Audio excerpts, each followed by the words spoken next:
So once upon a time there was a mouse, a bird and a sausage, and they lived happily together in the woods, in a little cottage, and they all had their own jobs to do.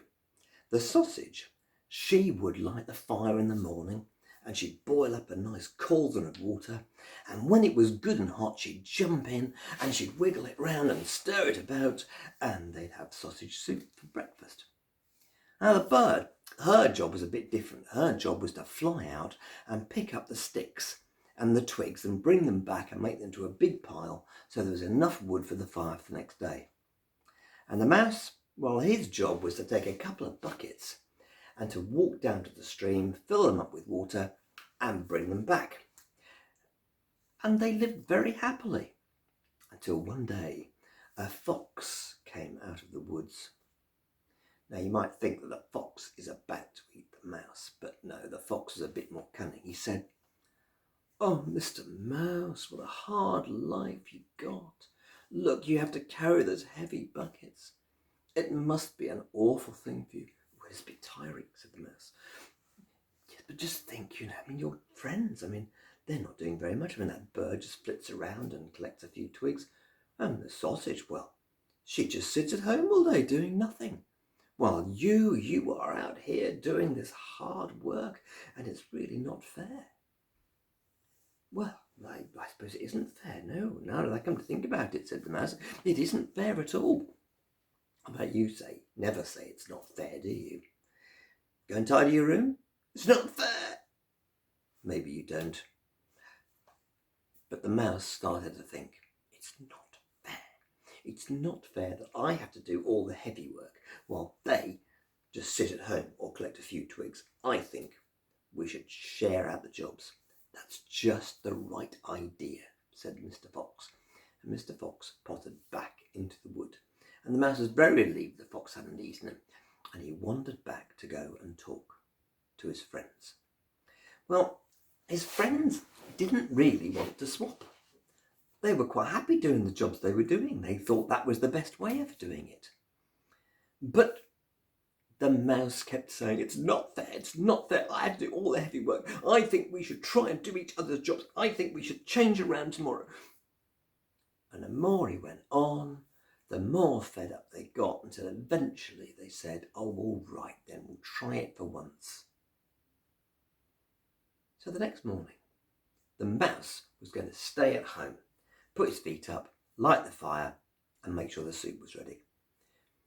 The sausage drew the short straw and had to go and pick up the sticks. The bird, well, she could only take one bucket, but she'd have to make twice as many journeys, of course, and she was going to fly down to the river with the bucket in her beak and fill it with water. And that's what she did. She flew down, landed next to the stream, filled it up with water, and then she couldn't take off. Why? That's right, because the bucket was too heavy, and every time she tried to take off, the water would spill out, and when all the water had gone, then she could take off and she'd have to fill it up again. Well, she was filling it up again for about the 19th time when the fox came out of the wood. He didn't speak to her, he just ate her. One gollop, that was it. Gone bird. Then he wandered back, licking his lips. "Breakfast, that was lovely," he said. To where the sausage was trying to pick up sticks. Well, of course, the sausage had no legs. How to pick up the sticks? "How am I going to do this?"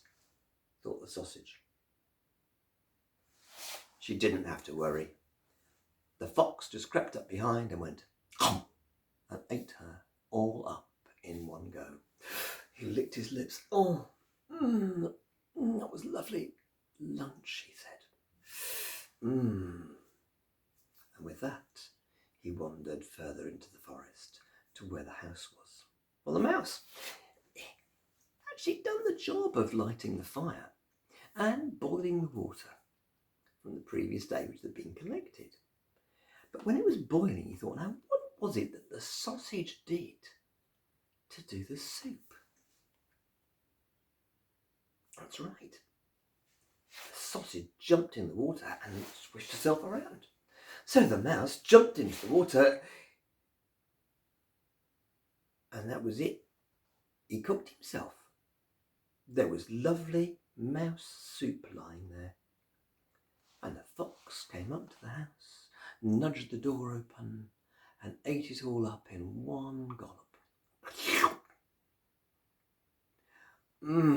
He said, licking his lips. Dinner. Sometimes life doesn't seem fair.